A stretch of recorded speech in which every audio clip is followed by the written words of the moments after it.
देखिए 13 नंबर पर ध्यान दीजिए, जैसा 11 बताया वैसा ही 12 है, 12 छोड़ देते हैं, वैसा ही 14 है, 14 भी छोड़ देते हैं, 13 बताते हैं। ध्यान से देखिए 13 में क्या है कि भविष्य में एक फर्म का अनुमानित औसत लाभ जो है वो 1,36,000 रुपया प्रति वर्ष है।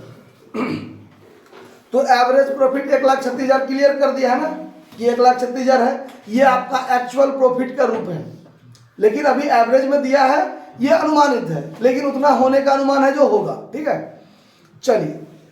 और फर्म द्वारा व्यवसाय में विनियोजित पूंजी जो है वो 7 लाख है, और इसी वर्ग के व्यवसाय का निवेशित पूंजी पर अनुमानित ब्याज दर की दर 12% है।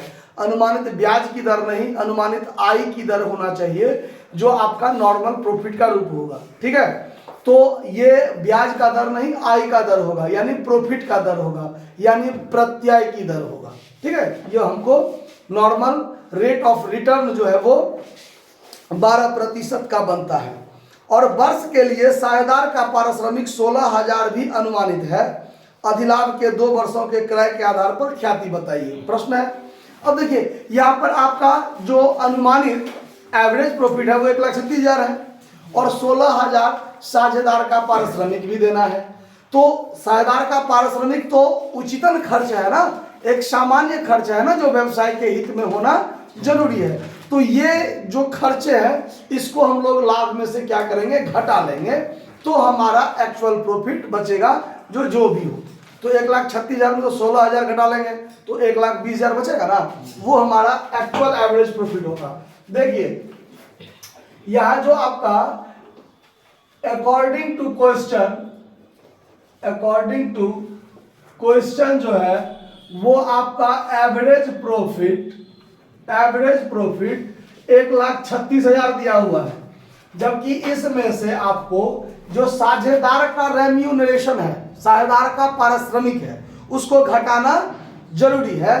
तो यहां पर हम पार्टनर्स रेम्यूनरेशन घटा देंगे, कितना रुपया, 16,000 रुपया।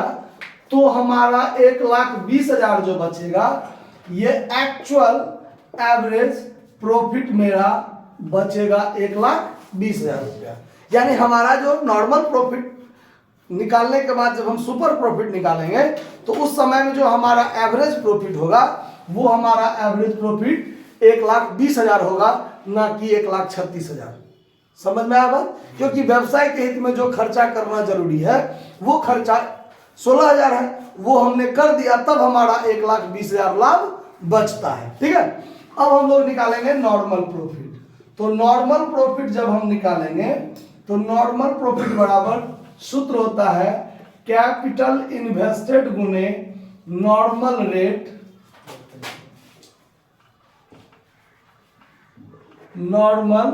रेट बटा 100। ठीक है, तो यहां पर 7 लाख का 12% है, ये हटेगा तो बट्टा में कितना हो जाएगा, 100 हो जाएगा। 0000 कटेगा, 12 सत्ते 84,000। यानी आपका नॉर्मल प्रॉफिट जो है वो 84,000 है, जबकि आपका एक्चुअल एवरेज प्रॉफिट 1,20,000 का है। तो अंतर की राशि सुपर प्रॉफिट होगा, जो अधिलाभ है। अधिक लाभ हुआ ना, सामान्य से वास्तविक जितना अधिक हुआ वो अधिलाभ होता है। ठीक है, तो यहां पर हम निकालेंगे सुपर प्रॉफिट। तो सुपर प्रॉफिट बराबर होगा average profit minus normal profit.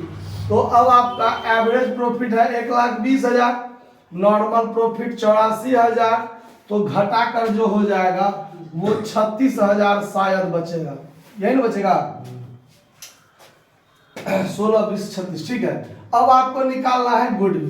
तो गुडविल बराबर होता है सुपर प्रॉफिट गुने नंबर ऑफ ईयर्स परचेज। सीधे नंबर ऑफ ईयर्स नहीं करना है, नंबर ऑफ ईयर्स परचेज लिखना है, जो आपका 36,000 और गुने कितने वर्ष का क्रय है, 2 वर्ष का क्रय है। तो 2 से गुना कर देंगे, 72,000 हमारा क्या हो जाएगा, गुडविल हो जाएगा, जो आपका प्रश्न का आंसर होगा। ठीक है, कोई दिक्कत? तो नोट कर लीजिए।